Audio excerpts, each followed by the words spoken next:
राधे राधे दोस्तों, सूरज रोटे का व्रत होली तथा गणगौर के व्रत के बीच आने वाले रविवार को किया जाता है।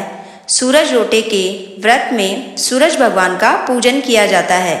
जो कोई इस सूरज रोटे का रविवार को व्रत विधि विधान से करता है वह अपने जीवन में सभी सुखों को प्राप्त करता है। सूरज भगवान की कहानी सूरज रोट के व्रत के समय कहीं और सुनी जाती है।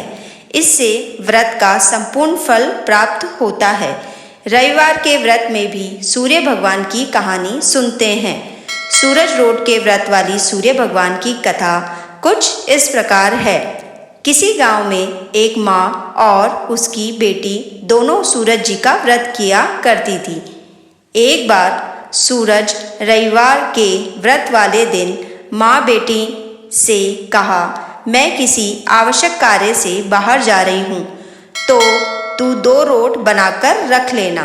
एक छोटा रोट बेटी के लिए और एक बड़ा रोट मेरे लिए बनाना, जो हम पूरा खा सकें, क्योंकि रोट को झूठा नहीं छोड़ते हैं। रोट के आटे में नमक नहीं डालते हैं। ये अलूना रोट होता है। माँ चली गई और बेटी रोट बनाने लगी। तभी भगवान एक साधु बाबा के वेश में बनाकर आए सूरज भगवान और भिक्षा मांगने लगे। लड़की ने कहा, मेरी माँ का रोट तो बन गया है, पर मेरा रोट अभी बनेगा, उसमें से मैं आपको दे दूंगी। सूरज भगवान ने कहा, जो रोट बन चुका है उसी में से अभी दे दो, नहीं तो मैं जा रहा हूँ। लड़की ने भी माँ के रोट में से टुकड़ा तोड़कर दे दिया। जब माँ वापस आई तो बहुत नाराज हुई। बोली, धिये बाई धिये, रोटा माइली कोर दे, म्हारे दे पण सारो दे। हे लड़की, मेरी रोटी का टुकड़ा तो दे दिया, मेरी रोटी मुझे साबुत दे। वह लड़की को मारने लगी कि तूने मेरे सूरज रोटे की रोटी को तोड़ दिया और मेरा व्रत खराब कर दिया।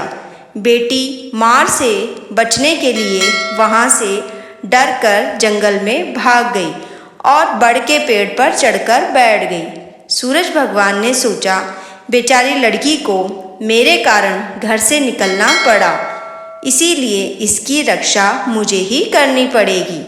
सूरज भगवान रोज उसके लिए चूरमे का एक लड्डू और एक लोटा पानी भेज देते थे। लड़की मज़े से खाकर वहाँ ही बैठी रहती थी। एक दिन एक राजा शिकार करते हुए उधर से निकला। थकान मिटाने के लिए उसी पेड़ के नीचे आराम करने रुका। राजा ने अपने सेवक से कहा, प्यास से जान निकली जा रही है, चुल्लू भर पानी अगर मिल जाता तो प्राण बच जाते। पेड़ पर बैठी लड़की ने ये सब सुना तो उसने चुल्लू भर पानी डाल दिया। राजा ने पानी पी लिया। राजा ने कहा, अरे सेवक, आधी जान तो बच गई है, थोड़ा पानी और मिल जाता तो आधी जान और बच जाती। यह सुनकर लड़की ने फिर और पानी डाल दिया। राजा ने वह भी पी लिया। राजा को आश्चर्य हुआ। उसने सेवक से कहा, ऊपर अवश्य कोई है, तू ऊपर चढ़ और देख कौन है। सेवक ऊपर चढ़ा तो उसे लड़की मिली। लड़की ने सेवक से कहा, भैया, तुम ये स्वादिष्ट लड्डू खा लो और पानी भी पी लो, पर राजा को मेरे बारे में मत बताना। कह देना कि ऊपर कोई नहीं है, पता नहीं राजा मेरे साथ कैसा व्यवहार करेगा। सेवक भूख प्यास से परेशान था। उसने लड्डू खाया, पानी पिया और नीचे जाकर राजा से कह दिया कि ऊपर कोई नहीं है। राजा ने सेवक से कहा, तू ऊपर गया तब तो थका हुआ था और आया तो तरोताजा दिख रहा है। नहाया और खाया हुआ मनुष्य छिपता नहीं है। मुझे संशय हो रहा है, मैं खुद ऊपर जाकर देखता हूँ। राजा पेड़ पर चढ़ा, वहाँ सुंदर सी कन्या को पाया। राजा ने कहा, डरो नहीं, तुम बहुत सुंदर हो, मेरे साथ चलो, मैं तुमसे विवाह करना चाहता हूँ। लड़की राजा के साथ चली गई। राजा ने उसके साथ विवाह कर दिया। साल भर में उसने एक सुंदर बालक को जन्म दिया। उसकी अन्य रानियां भी थी। उसकी देवरानी जेठानी आदि उसकी और उसके पुत्र की सुंदरता से जलने लगी थी। सूरज जी का व्रत आया। लड़की रानी ने व्रत के लिए रोट बनाया। दूसरी रानियों ने राजा से कहा, तुम्हारी नई रानी को रोट बनाना नहीं आता। उसका बनाया हुआ रोट खाओगे तो आपका पेट दुखेगा, रानी खाएगी तो कुंवर का पेट दुखेगा। नई रानी ने ये बात सुन ली और उसने रोट को थाली के नीचे छुपा दिया और सूर्य भगवान से सहायता के लिए प्रार्थना करने लगी कि हे सूर्य भगवान, आपने मेरी हर बार सहायता करी है, आप मेरी सहायता करिए। राजा ने जब पूछा कि थाली के नीचे क्या है तो उसने कहा कि मेरे गरीब पीहर से आया हुआ उपहार है। राजा ने थाली उठाई तो देखा कि उसके नीचे सोने का चक्र था। राजा ने कहा, वाह, गरीब पीहर वालों का ऐसा उपहार। नई रानी चुप रही। एक दिन रानी खिड़की में खड़ी थी, तभी उसे उसकी माँ दिखाई दी जो दरिद्र अवस्था में छाजले बेच रही थी।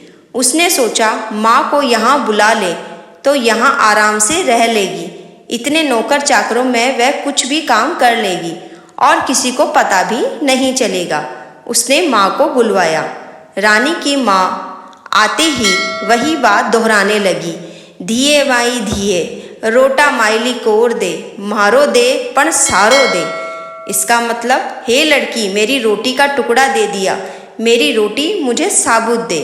रानी ने सोचा, कहीं सबको पता ना चल जाए कि मैंने अपनी माँ को इस तरह महल में बुलाया है तो मुसीबत हो सकती है। उसने माँ को चुपचाप एक कमरे में रहने को कहा और बोला कि किसी से कुछ भी बात नहीं करना। बाहर से ताला लगा दिया। रानी की देवरानी जेठानी व अन्य रानियां राजा से कहने लगी कि नई रानी का व्यवहार संदेह पैदा करता है। एक औरत महल में घुसी थी पर वह वापस नहीं निकली। छोटी रानी यह सुन लिया। वह सूर्य भगवान में इस विपत्ति से बचाने की प्रार्थना करने लगी। राजा ने यहाँ आकर उसे कमरे की चाबी मांगी। राजा ने कमरा खोला तो वहाँ एक सोने की मूर्ति थी। राजा ने पूछा, ये मूर्ति कहाँ से आई है? रानी ने कहा, मेरे गरीब पीहर का उपहार है। राजा ने कहा, तुम्हारे गरीब पीहर से इतने कीमती उपहार आते हैं तो मुझे तुम्हारा पीहर देखना पड़ेगा, हम वहाँ चलेंगे। रानी ने फिर सूरज भगवान की मदद मांगी कि हे सूरज भगवान, मेरी मदद करो। सूरज भगवान ने कहा कि मैं सवा पहर की व्यवस्था तो कर दूंगा तुम्हारे पीहर की, लेकिन फिर मुझे नगरी में उजाला करने जाना होगा। सूर्य भगवान ने जंगल में माया नगरी बसा दी। महल, जरोके, बाग बगीचे, रिश्तेदार आदि सब माया से बना दिया। महल की रसोई में कई प्रकार के व्यंजन बन रहे थे। सबसे मिलकर और खा पीकर रानी ने राजा से वापस चलने को कहा। राजा ने कहा, जल्दी क्या है, थोड़ा आराम कर लें। रानी ने बड़ी मुश्किल से राजा को वापस चलने के लिए मना लिया और वे रवाना हो गए। थोड़ी दूर जाने के बाद राजा को ध्यान आया कि उनकी कटार वहीं रह गई है। राजा ने सेवक को कटार लाने भेज दिया। सेवक वहां गया तो देखा कि वहां जंगल के सिवा कुछ भी नहीं था। कटार झाड़ी में पड़ी हुई थी। कटार झाड़ी लेकर सेवक आया और उसने यह सब राजा को बताया। राजा को थोड़ा तो पहले ही शक था, और क्योंकि उसकी देवरानियां जेठानियों ने राजा के कान भर दिए थे।